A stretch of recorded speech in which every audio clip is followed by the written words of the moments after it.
এটা কি ভাই? এটা মহিষের দই, মহিষের কাঁচা দুধের দই না? এটার বিশেষত্ব কি? এটাতে জাল হয় না, চিনি দেওয়া হয় না, পানি দেওয়া হয় না, কোনো কিছুই না, সরাসরি একদম দুধ দোহানো হয় তারপরে বসানো হয়। আর আরেকটা মজার বিষয়, ম্যাজিক যেটা, এই যে দেখেন পড়ে না, ঠিক আছে?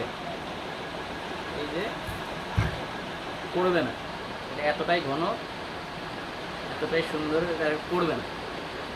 আমরা যদি একটু খায় দেখি, কোনটা খাবো ভাই? দুইটাই খাবো আজকে করে। একটু ক্লোজে আনেন, দেখেন।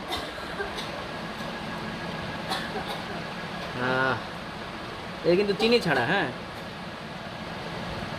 চিনি থাকে না এটাতে। খায়া দেখি, বিসমিল্লাহ।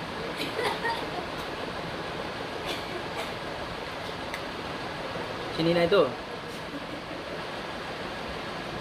ভালোই, তবে একটু লবণ থাকলে ভালো লাগতো।